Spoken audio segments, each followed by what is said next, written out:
ദീപക് മരിച്ചപ്പോൾ ഞങ്ങളടക്കം കുറച്ചുപേരല്ലാതെ ആരെങ്കിലും അനുശോചിച്ചു? 1 രൂപ ദീപകിന്റെ വീട്ടിൽ കൊടുക്കാൻ അവനും അച്ഛനും അമ്മയില്ലേ? ആരെങ്കിലും പോയോ? ഞങ്ങൾ 3,17,000 രൂപ കൊണ്ട് കൊടുത്തു.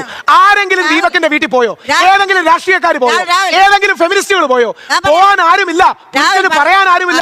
സത്യം മാത്രം.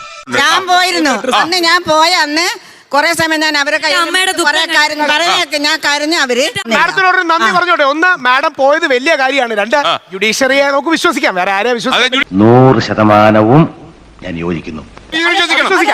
മാഡം അങ്ങനല്ല. നാളെ രാഹുൽ ഈശ്വർ പോകുന്നതിന് പകരം ഒരു മെൻസ് കമ്മീഷൻ അവിടെ പോയി അവരാൽ കഴിയുന്ന പിന്തുണ സപ്പോർട്ട് കൊടുക്കണം. മാഡവും ഞാനും പോയി അവരുടെ കൂടെ നിന്ന് കരയാനല്ലേ പറ്റും. രണ്ടാമത്തെ കാര്യം, ഇന്ത്യയിലെ സ്റ്റാറ്റിസ്റ്റിക്കൽ ഡാറ്റ പ്രകാരം ഏറ്റവും അധികം കള്ള കേസുകളിൽ റിമാൻഡിൽ ജയിലിൽ കിടക്കുന്നത് ദളിതരും മുസ്ലിങ്ങളുമാണ്. അതൊക്കെ നാട്ടുകാർക്ക് അറിയാവുന്ന കാര്യം. ഇവര് പുരുഷന്മാർ തന്നെയാണ്. ഓക്കെ, അതെ. ഈ പുരുഷന്മാരെ പറയട്ടെ, ഈ പുരുഷന്മാരെ കള്ള കേസുകളിൽ ജാതിയുടെ പേരിലും വർഗത്തിന്റെ പേരിലും റിലീജിയന്റെ പേരിലും ജയിലിലാക്കിയിരിക്കുന്നത് മറ്റു പുരുഷന്മാരാണ്. മനസ്സിലാക്കി കളഞ്ഞല്ല. പിന്നെ ഈ വിഷയത്തോട് ബന്ധമില്ലാത്തൊരു കാര്യമാണ് താങ്കൾ പറയുന്നത്. താങ്കൾ പറയുന്ന ആണോ? ഭയങ്കര. നമ്മുടെ കന്യാസ്ത്രീമാർ 9 ദിവസം ജയിലിൽ കിടന്നു. സിദ്ദിഖാപ്പൻ 1.5 വർഷം ജയിലിൽ കിടന്നു. ഇങ്ങനെ അടക്കം ദളിത് മുസ്ലിം ന്യൂനപക്ഷങ്ങൾ ബുദ്ധിമുട്ട് അനുഭവിക്കുന്നുണ്ട്. അതിനോട് 100% ഒരു സെക്കൻഡ് അതിനോട് യോജിക്കുന്നു. പക്ഷെ ആ വിഷയമല്ലല്ലോ ഞങ്ങൾ പറയുന്നതൊന്ന് പ്രവർത്തിക്കുന്ന വേറൊന്നും.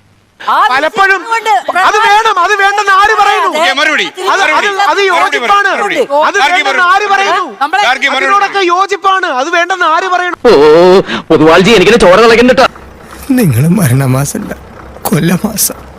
ദീപക് ഷിംജിതയുടെ ഒരു വീഡിയോ ചിത്രീകരിച്ചു. ഷിംജിത അതിൽ മനം തൊന്ന് ആത്മഹത്യ ചെയ്തു. അടുത്ത